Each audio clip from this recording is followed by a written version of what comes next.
Bonjour! Dans l'épisode précédent, Jeanne a demandé s'il existait des infinis plus grands que d'autres infinis. Je suis peut-être complètement défoncée, mais je pense que je n'ai pas demandé exactement ça. Précédemment, nous avons étudié la notion d'infini en tant que cardinal. Cependant, il existe d'autres notions d'infini. Aujourd'hui, nous allons tout d'abord voir la notion d'infini en tant que limite. Mais pour ne pas perdre les personnes qui n'ont pas vu l'épisode précédent, Jeanne va vous expliquer l'important de l'épisode précédent. Bla bla bla. Maintenant que les banalités sont dites, nous pouvons commencer. Les questions que personne se pose. Essayons tout d'abord de définir l'infini. Par exemple, que pourrait bien vouloir dire qu'un fil qui ne boucle pas est infini? Asperge. Cela signifie que peu importe la distance parcourue dans un sens sur le fil, il nous reste encore du chemin à parcourir. Si on essaye d'exprimer cela sur la droite réelle, cela peut se dire peu importe le nombre positif, il est inférieur à l'infini. Formellement, une propriété de l'infini, que nous allons noter avec le symbole lémiscate, qui correspond à un 8 couché, est que pour tout x appartenant au réel, x est strictement inférieur à l'infini. Avec cet infini, il est possible de parler de limite d'une fonction f des réels vers les réels. La limite de cette fonction vers l'infini correspond à la valeur de f de x lorsque l'on prend des x de plus en plus grands. Si à partir d'un moment, la distance entre un nombre y et f de x ne fait que se rapprocher de 0, alors on considérera que la limite lorsque x tend vers l'infini de f de x est y. Plus formellement, on écrit que y est la limite de f en l'infini si pour tout epsilon positif, il existe a positif tel que x est supérieur à a implique que valeur absolue de f de x moins y est inférieure à epsilon. Cette formule dit que si on veut imposer que f de x et y soient proches, alors il suffit que x soit grand. Pour que cela soit plus clair, prenons un exemple. Par exemple, la fonction définie par f de x est égale à 5x au carré moins 2 divisé par x au carré plus 1. Voici le graphe de cette fonction. On voit que cette fonction semble tendre vers 5, ce qui est le cas car lorsque x est très grand, alors x au carré aussi est très grand, et donc moins 2 et 1 deviennent négligeables, et en les éliminant, on obtient 5x au carré divisé par x au carré, qui vaut 5. On peut le démontrer formellement. Pour ce faire, il faut écrire la condition valeur absolue de f de x moins 5 inférieure à epsilon. On substitue f de x par sa valeur, puis on met sur le même dénominateur, ce qui donne 7 divisé par 1 plus x au carré est inférieur à epsilon.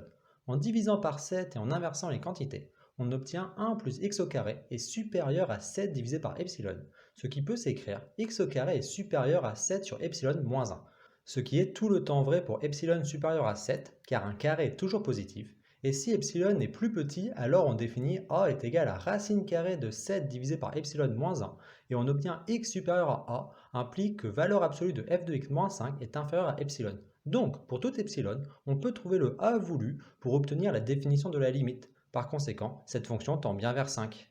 Vous pourriez penser que cette deuxième démonstration est beaucoup trop compliquée, alors qu'intuitivement on aurait pu le déterminer sans toutes ces fioritures. Mais ce serait une erreur, car avant d'avoir cette jolie définition de la limite, il existait des preuves contenant des erreurs dues à des imprécisions mathématiques, avec des limites où les mathématiciens faisaient confiance à leur intuition.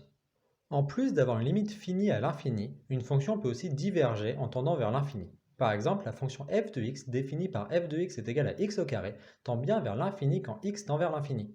Formellement, la condition s'écrit pour tout a positif. Il existe b positif tel que x supérieur à b implique que f de x est supérieur à a. Cela signifie que pour imposer que f de x soit grand, il suffit d'imposer que x est grand. On peut écrire l'égalité abstraite, infini plus infini est égal à infini, ce qui signifie que si f et g tendent vers l'infini, alors leur somme tend vers l'infini. Infini fois l'infini est égal à infini, signifie que le produit de f et g tend vers l'infini, et infini à la puissance infinie est égal à infini, signifie que f à la puissance g tend vers l'infini. On remarque qu'avec cette définition, bien qu'il existe des fonctions qui tendent beaucoup plus rapidement vers l'infini, par exemple la fonction exponentielle est connue pour tendre plus vite que n'importe quel polynôme, il est à noter que dans ce cas, les fonctions tendent tous vers le même infini.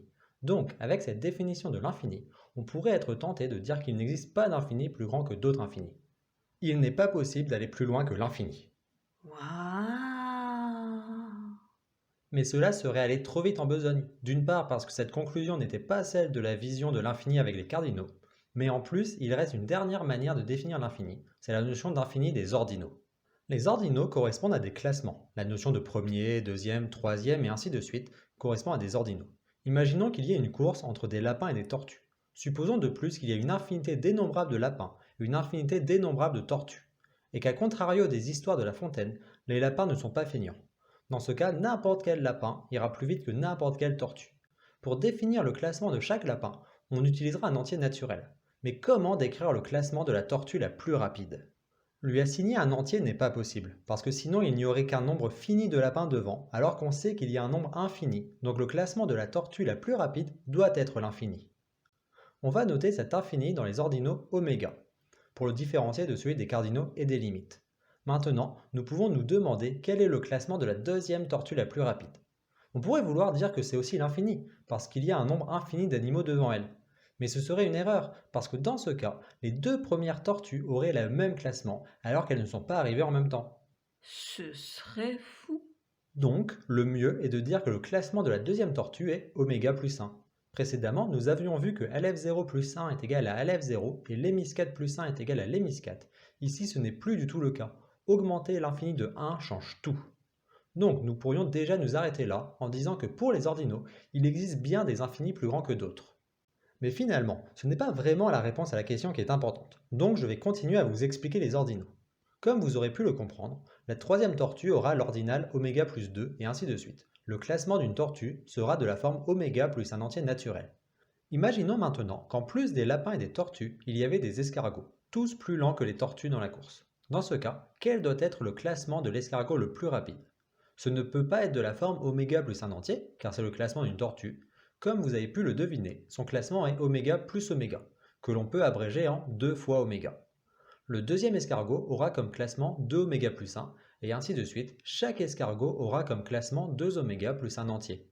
Une chose intéressante à remarquer est que 2 fois oméga égale oméga plus oméga, mais oméga fois 2 correspond à 2 plus 2 plus 2 avec le nombre de 2 qui correspond à oméga, ce qui n'est clairement pas 2 fois oméga. Donc on obtient 2 fois oméga est différent de oméga fois 2. Avec l'infini, la multiplication n'est plus commutative, c'est-à-dire qu'il n'est pas possible d'échanger deux termes dans une multiplication. Pour la suite, je pense que vous comprenez le procédé. Pour aller plus loin, on peut définir 3 oméga plus 1, 3 oméga plus 2 et ainsi de suite. On peut écrire k oméga plus p avec k et p des entiers. Mais peut-on encore aller plus loin? Mais est-ce que j'ai fermé le gaz? Ah bah non, j'ai pas le gaz. Évidemment que oui, il suffit de faire oméga fois oméga, que l'on peut écrire oméga carré.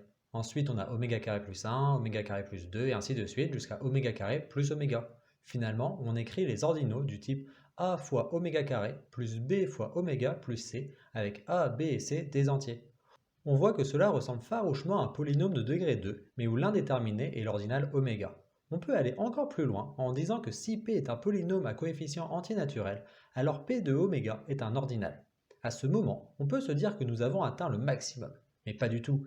Il suffit de définir oméga à la puissance oméga. La construction est sans fin. Nous pouvons toujours aller encore plus loin dans le classement avec par exemple oméga à la puissance oméga à la puissance oméga. Pour finir avec les ordinaux, je vais vous expliquer une dernière propriété importante. Toute suite strictement décroissante d'ordinaux doit tendre vers 0. Ce résultat peut paraître totalement fou, puisque si je pars d'un ordinal extrêmement grand, alors si je crée une suite récursive définie par un plus 1 est égal à un-1, comme le nombre d'ordinaux est indénombrable et que le nombre d'éléments de la suite est dénombrable, je ne pourrai pas tous les passer un à un. Mais cela est une incompréhension, car en fait la suite en soustrayant 1 n'est pas possible, car arrivé par exemple à 54 oméga, je ne peux pas faire moins 1. Pour être strictement décroissante, je dois avoir un ordinal du type 53 oméga plus k avec k un entier naturel. J'ai donc passé d'un coup une infinité d'ordinaux, et c'est exactement ce procédé qui fait que toute suite décroissante d'ordinaux doit tendre vers 0. Il existe beaucoup de problèmes mathématiques où la démonstration de la solution utilise des suites d'ordinaux qui sont strictement décroissantes. De la sorte, il est possible de démontrer la fin d'un procédé en temps fini, mais le nombre d'étapes peut tout de même être colossal. Pour conclure, de manière générale, nous avons vu qu'il existe trois notions d'infini. Celle des cardinaux, où l'on utilise la notation LF, celle des ordinaux, où l'on utilise oméga, et celle des limites, où l'on utilise le lémiscate. Utiliser le même mot dans notre langage ordinaire peut nous faire des erreurs d'interprétation. Mais dans un langage abstrait, il est nécessaire de distinguer les différences infinis, et c'est exactement pour cela qu'il y a des différences de notation. Dans le cadre des cardinaux, nous avons vu que dans le modèle standard des mathématiques, Aleph-n au carré égale Aleph-n, mais que 2 à la puissance Aleph-n est strictement plus grand que Aleph-n. Dans le cadre des limites, nous avons vu que l'hémiscate à la puissance l'hémiscate égale l'hémiscate. Et pour les ordinaux, nous avons vu que même oméga plus 1 est strictement plus grand que oméga. Donc la question y a-t-il des infinis plus grands que d'autres infinis n'a aucun sens si on ne spécifie pas la notion d'infini dont nous voulons parler. Si nous parlons des limites de fonctions, alors non, il n'y a pas d'infini plus grand que d'autres. Si nous parlons des ordinaux, alors oui, il y a des infinis plus grands que d'autres. Et si nous parlons des cardinaux, alors naïvement nous pourrions répondre que oui, dans la théorie classique des mathématiques, il existe des infinis plus grands que d'autres. Mais comme il existe des modèles où tous les infinis ont la même taille, dans l'absolu, la question n'a aucun sens pour les cardinaux à cause de la relativité et de la dénombrabilité. Ce diptyque sur les infinis touche à son terme. J'ai fini de répondre à ta question. Donc si tu en as d'autres à l'avenir, n'hésite pas à les poser en l'air, peut-être que je viendrai y répondre. Au revoir! À plus, Minus!